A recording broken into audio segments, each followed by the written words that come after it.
Assalamualaikum warahmatullahi wabarakatuh.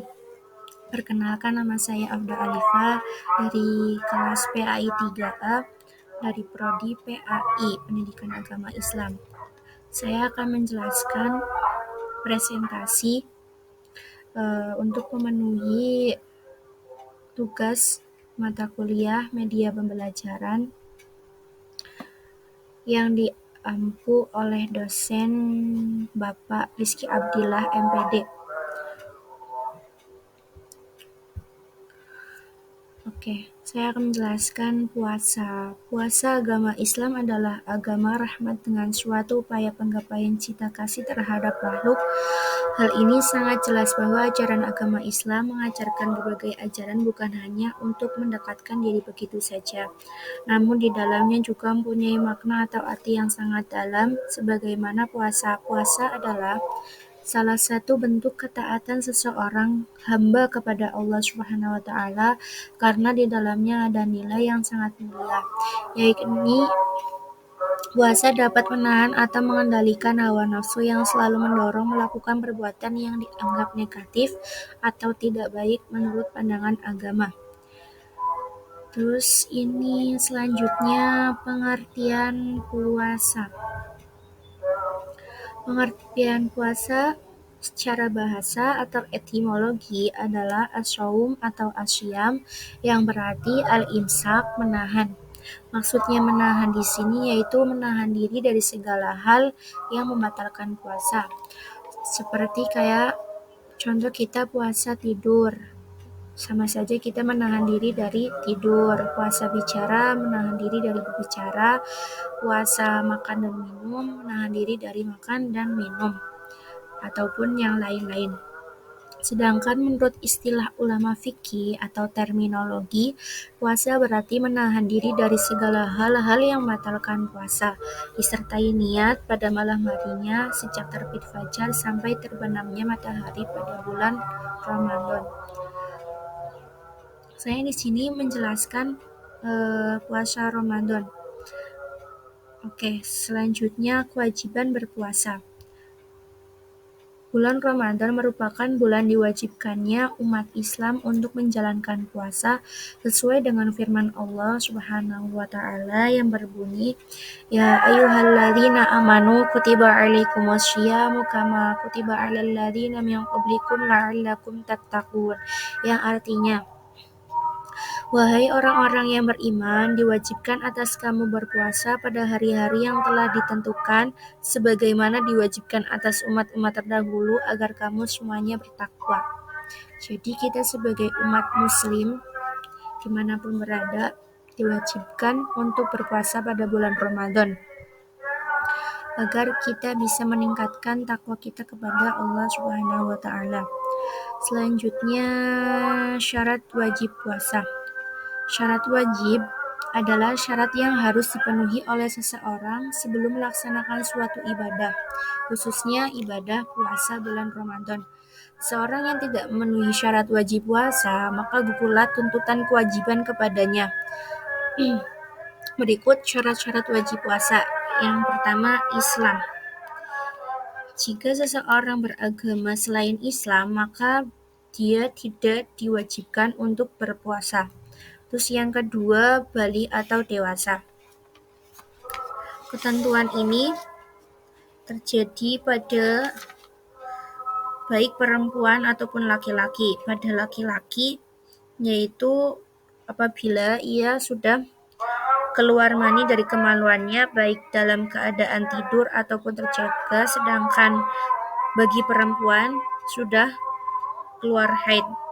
Yang selanjutnya, nomor 3, berakal sehat. Seseorang yang dalam keadaan tidak sadar karena mabuk atau cacat mental, maka tidak terkena hukum kewajiban menjalankan ibadah puasa. Terkecuali orang yang mabuk dengan sengaja, maka ia diwajibkan menjalankan ibadah puasa di kemudian hari, sehingga dia wajib mengganti di hari selain bulan Ramadan.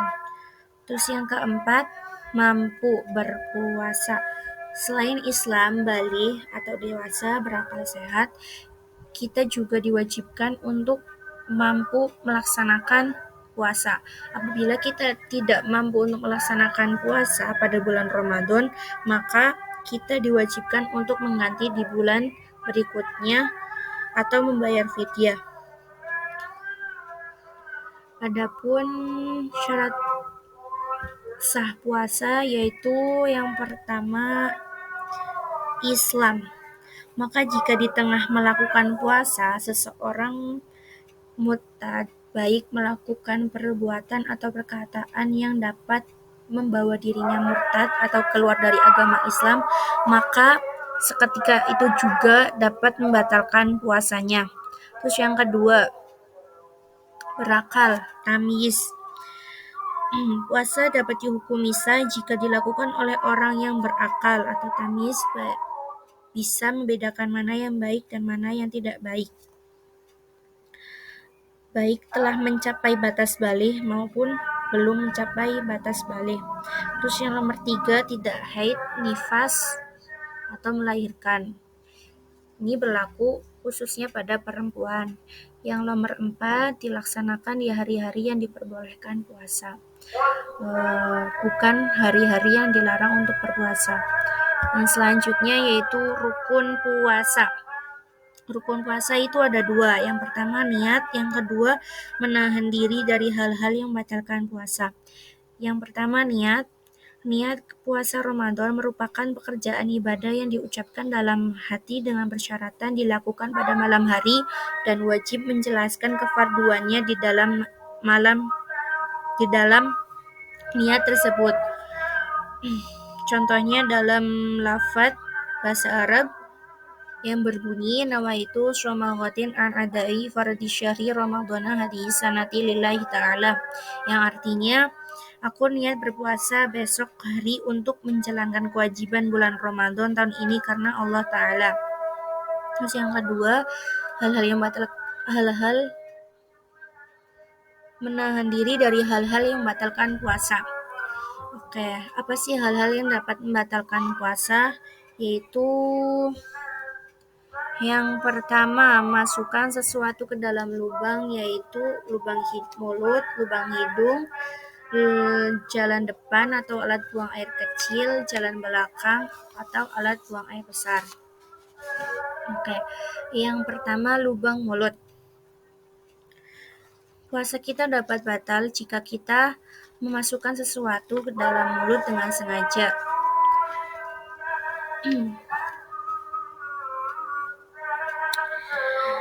Yaitu di saat kita masukkan sesuatu ke dalam mulut kita dan kita menelannya dengan sengaja saat kita sadar kalau kita sedang berpuasa, maka puasa tersebut menjadi batal.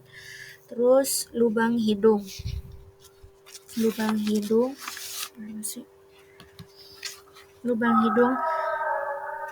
Masukkan sesuatu ke dalam lubang hidung dapat membatalkan puasa jika kita masukkan sesuatu sampai pada batas bagian dalam hidung. Adapun batasan dalam hidung adalah bagian yang jika kita masukkan air akan terasa panas atau tersenggak, maka disitulah batas dalam yang jika kita masukkan sesuatu ke tempat tersebut akan membatalkan puasa, yaitu hidung di bagian atas yang mendekati mata kita, berarti sini. Terus yang selanjutnya yaitu jalan depan atau alat buang air kecil. Masukkan sesuatu ke dalam lubang tersebut, maka dapat membatalkan puasa walaupun itu adalah sesuatu yang darurat, seperti dalam pengobatan dengan masukkan obat ke lubang kemaluan atau pipa untuk mengeluarkan cairan dari dalam bagi orang yang sedang sakit.